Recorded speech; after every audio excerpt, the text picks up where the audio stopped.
Listo. Ya están todos aceptados. Continuamos. Bueno, tenemos al húmero, que es la cabeza humeral, que es la porción más importante, y tenemos a la clavícula. En la clavícula tenemos una articulación que es la acromioclavicular, que es de vital importancia para poder darle los 180 grados de movimiento a la articulación. Bueno, aquí le hablaba, no solamente la articulación del hombro requiere de ella para el movimiento completo, sino que hay otro tipo de articulaciones como la acromioclavicular, la acromiohumeral, la esternoclavicular y la articulación escápulo-torácica. Todas estas articulaciones magnifican el movimiento que puede presentar la articulación glenohumeral. Bueno, entonces vamos a comenzar con la anatomía del hombro. La anatomía del hombro está compuesto por una circunferencia oblicua que separa la cabeza humeral, de las tuberosidades, del trocánter mayor, trocánter menor. Ese sería el cuello anatómico. Tenemos el trocánter mayor, trocánter menor, tenemos la correa bicipital, importante, que esta es como la polea principal por donde pasa el tendón largo del bíceps, que nos va a servir para hacer abducción el tendón largo del bíceps, que nos va a ayudar a la flexión propia del brazo.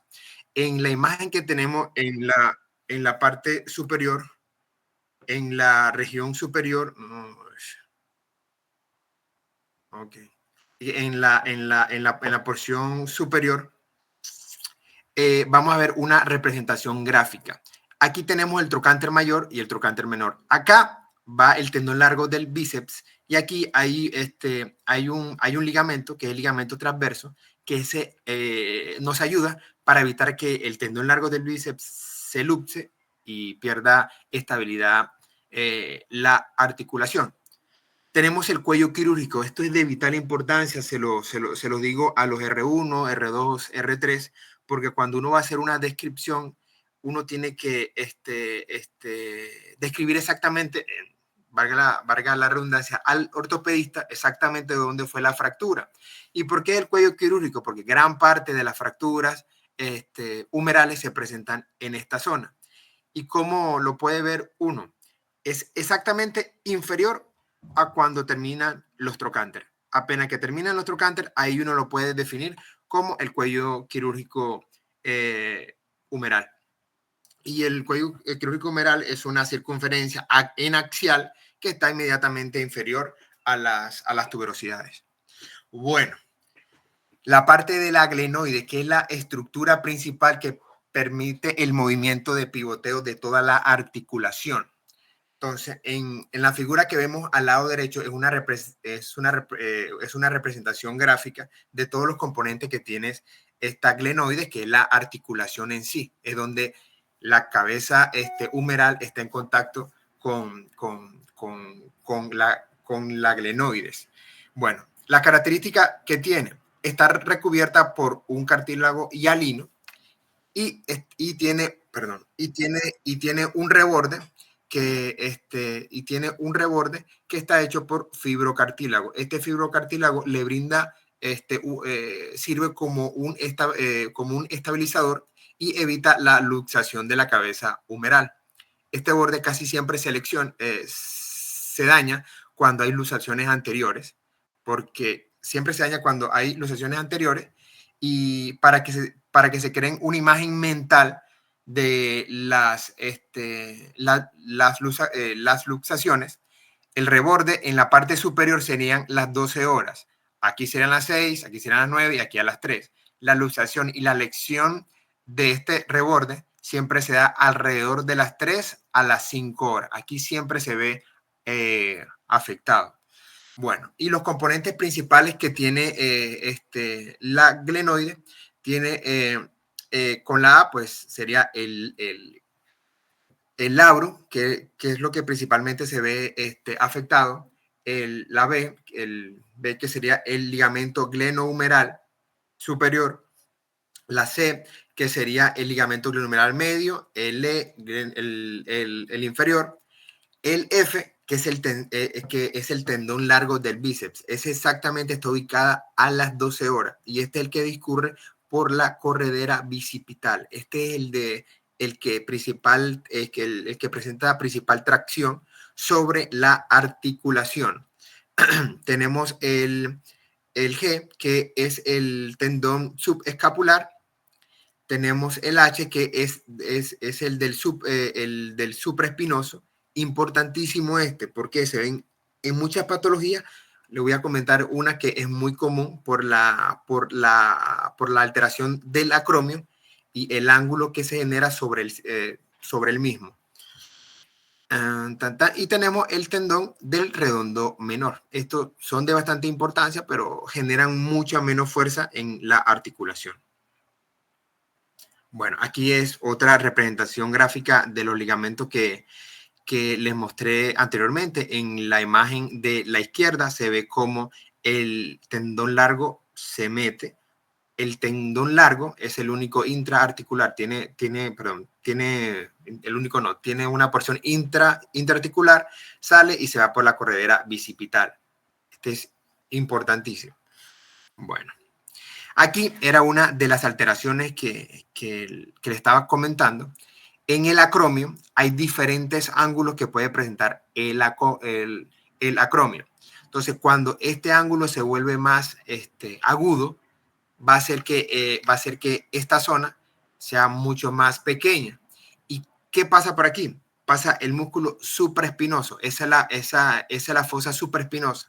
Entonces, esto está asociado a algo que se presenta como el hombro doloroso. El paciente no hizo absolutamente nada, o bueno, no hizo absolutamente nada, no. Son pacientes que o le comienzan de nuevo, porque tienen su degeneración a muy temprana edad, o comienzan a practicar algún deporte. El músculo genera una hipertrofia, aumenta de tamaño. Como el espacio está disminuido de tamaño, comienza a generar ese dolor.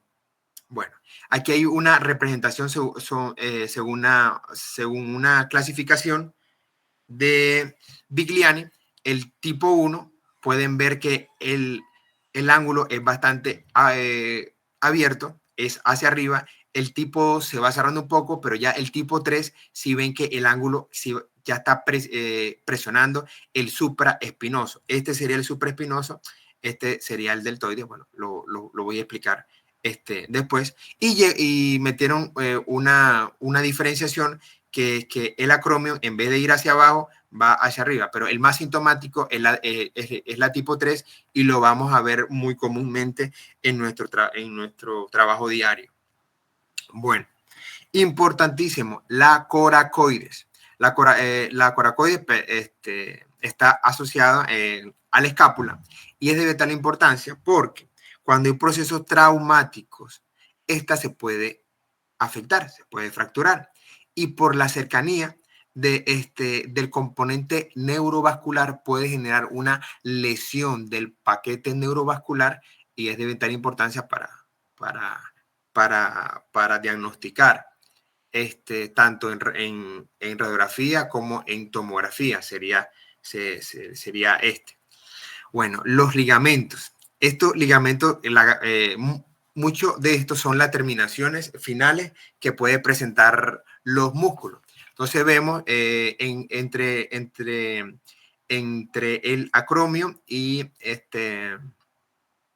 la escápula está el ligamento coracoacromial, tenemos el ligamento trapezoide, el conoide, que están en relación directa de la clavícula con la coracoides. Aquí lo que le estaba aplicando, el ligamento del tendón largo, el ligamento transverso. Esta era la representación que quería que vieran. Este ligamento es importante porque si se presenta afección, que está acá se sale del surco bicipital. Bueno, en cuanto a la parte muscular, que es como la parte macro, y lo que le va a dar la estructura y la fuerza y la estabilidad mayor a la articulación del hombro, encontramos el manguito rotador. El manguito rotador es el que le permite la gran rotación que tiene la articulación, y está compuesto por 4 músculos. Principalmente son los que hacen la mayor función, pero hay otros músculos que también ayudan a mantener toda la función. Pero los 4 los 4 fantásticos del manguito rotador son 4, y estos son los que más se lesionan, y cuando están lesionados genera inmediatamente inestabilidad a la articulación glenohumeral. Entonces tenemos el supraespinoso. Su nombre es supraespinoso. La escápula está dividida entre supra e infraespinoso por una espina escapular. Entonces, este supraespinoso sale de la fosa supraespinosa. Tenemos el infraespinoso, obviamente en la parte posterior de la escápula, pasa por debajo, nace por debajo de la espina escapular. Tenemos el redondo menor y el subescapular. La función, mantener la cabeza humeral en posición. Eso es lo que hacen, lo que se esfuerza el manguito rotador. Ahora lo vamos a explicar uno a uno. Esto era lo que le estaba explicando antes, más fácil se ve con una imagen. Tenemos el supraespinoso. El supraespinoso se origina en la fosa supraespinosa de la escápula y se inserta en la faceta superior de la tuberosidad mayor del húmero. Un tips. Posterior, todo va hacia la tuberosidad mayor. Posterior, todo va hacia la tuberosidad mayor. Entonces tenemos el supraespinoso, va a la tuberosidad mayor. ¿Y para qué sirve? Sirve para la abducción. Abducción, separación del eje central del húmero. O sea, elevar el brazo, el húmero hacia lateral y hacia arriba. Y sirve y la flexión anterior del húmero los primeros 90 grados. Para eso sirve. Y esto lo ayuda, es ayudado con el músculo deltoides, que va siempre arriba del músculo supraespinoso. Bueno, aquí tenemos una representación del supraespinoso. Este es un corte coronal, un poquito angulado a la articulación. Esta estructura que estamos viendo acá es el supraespinoso. Lo que le explicaban, esto que está acá es el acromio. Entonces, cuando está en tipo 3, este acromio, el ángulo está mucho más agudo, mucho más cerrado, y va a hacer que haya una presión sobre el músculo, y el paciente va a tener un dolor constante por la presión que se está haciendo sobre el músculo. Ya se lo expliqué en la fosa supraespinosa de la escápula. Listo. Ahora tenemos el que está debajo de la espina de la escápula, que sería el infraespinoso. El infraespinoso está localizado en la fosa infraespinosa de la escápula y se inserta en la faceta medial de la tuberosidad mayor del húmero. El supraespinoso iba en la faceta superior, este va en la medial. Todo lo posterior va hacia la tuberosidad mayor. ¿Y para qué sirve esto? Cuando tracciona, hace una rotación externa del húmero y está asociado al músculo redondo menor. El redondo menor tiene su importancia, pero es como accesorio a la función del infraespinoso. Ahora aquí vamos a ver una representación en resonancia. Entonces, ya cuando uno lo ve en resonancia puede hacer una descripción mucho más exacta, y lo vemos con cómo las fibras van a confluir a la tuberosidad, a la faceta medial de la tuberosidad mayor. Aquí hay un puntico, este puntico ese es el redondo menor. Es difícil verlo, pero bueno, por la posición uno puede intuir que es ese. Bueno, y ahora tenemos el redondo menor, que la fibra es mucho más pequeña, y se origina en el tercio superior del borde lateral de la escápula y se inserta en la faceta inferior de la tuberosidad mayor y del cuello quirúrgico del húmero. Entonces ya saben, el supraespinoso, faceta superior, tuberosidad mayor. Tenemos el infraespinoso, faceta media, tuberosidad mayor. Y tenemos el redondo menor que se inserta en la tuberosidad mayor, en la faceta inferior y en el cuello quirúrgico. Importante, ahora se dan cuenta que lo del cuello quirúrgico es importante, pero cuando se ve afectado, obviamente todo el movimiento de la articulación va a tener va a ser asincrónico la articulación con el tercio distal del brazo, que no va a presentar el movimiento adecuado. Y el movimiento, cuando se genera tracción, hace rotación interna de la cabeza humeral. Listo. Entonces aquí ya se lo estaba mostrando este punto. El redondo mayor es el redondo menor y aquí vemos la fibra del infraespinoso, que van asociados a todo y se ayudan para hacer el movimiento de la rotación externa de la cabeza humeral. Bueno, tenemos el subescapular. Cuando ya vemos subescapular, estamos viendo la escápula por delante. Es un músculo bastante grande que toda la fibra tiene forma de triángulo. Aquí se ve claramente cuando veamos la resonancia, lo van a ver que también tiene forma de triángulo.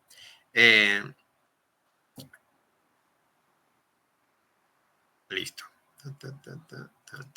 Bueno, lo vemos acá, tiene forma de triángulo y se va a insertar en, a ver, no lo copié. Bueno, sí se va a insertar en la tuberosidad menor. No lo copié, pero sé que todos los posteriores van hacia al mayor y todos los anteriores van hacia la tuberosidad menor. Listo. Y aquí 1, 2, 3 y 4. Ahí se acaban los del manguito rotador, pero tenemos otro músculo que también no mantienen la articulación, que son el bíceps braquial. Desde que comencé le he hablado del tendón largo. Hay un tendón largo y hay un tendón corto. La cabeza larga, el origen, es el tubérculo supraclenoideo de la escápula, la que le decía, y la cabeza corta se origina en el ápice de la apófisis coracoide. Aquí está la representación gráfica, después cómo sus fibras se unen, pasa por la corredera bicipital, se unen y forman al bíceps. Importante para la flexión del codo y elevación del hombro. Flexión del codo y la elevación del hombro. Este otro músculo que cuando le mostré la primera imagen estaba en estrecha relación o se veía en la porción distal que se veía sobrelapado sobre el supraespinoso, que es el músculo deltoide. El deltoide se origina en el tercio lateral de la clavícula, en el borde lateral del acromion y la superficie inferior de la espina escapular. Se inserta en la tuberosidad deltoidea del húmero. Se inserta mucho más abajo, ya no se inserta en la tuberosidad mayor y menor, sino mucho más lateral. Y la función es un abductor del húmero, o sea, hace elevación lateral y separación sobre el eje central del cuerpo o de la articulación. Bueno, aquí lo vemos en una representación de resonancia, o lo vamos viendo los cortes, sería el deltoides. Y como lo estábamos viendo, sí se ve que es el músculo como que más lateral y el que tocamos en la cara externa de la articulación del hombro. Bueno, tenemos el pectoral mayor, es un músculo bastante ancho, que su fibra tiene como forma de abanico y sus fibras van a unirse en la cresta de la tuberosidad mayor adyacente al surco bicipital. No se va a insertar superior, como estábamos acostumbrados, lo de la cara posterior. Se va a insertar inferior y en relación ya al surco de la corredera. ¿Y cuál es la función? La flexión y la aducción. Como decía que el otro era separar, acerca la articulación hacia el eje central del cuerpo, o sea, aduce. Aducción humeral. Bueno, tiene varias porciones, tiene la porción clavicular asociada a que se inserta su nacimiento en la porción clavicular, la porción external y tiene una porción abdominal. Todas estas confluyen hacia la tuberosidad mayor adyacente al surco del bicipital. Y tenemos el pectoral mayor que su origen está en la tercera, cuarta, quinta costilla y se inserta en la apófisis coracoide. Está asociado, ya no sería mucho más para la articulación, pero por lo que leí, mantiene para que la fuerza no se dirija hacia ningún lado y se mantenga como en cero, la tensión en la articulación. Y está asociado para su función es para la respiración forzada. Tenemos el serrato mayor, el serrato mayor está localizado en la parte anterior, se origina en la superficie lateral de la primera a la octava costilla y se inserta en el borde lateral de la escápula. ¿Para qué sirve? Sirve como un ascendente de la escápula, para que la escápula no decaiga y toda la articulación también se mantenga en su posición normal. Obviamente los 4 principales músculos que le dije que componían ¿cómo es que se llama? Que componían el manguito rotador son como que lo más importante, pero la función de todo esto ayuda a que la estabilidad en la articulación sea mucho, mucho, pero mucho mayor.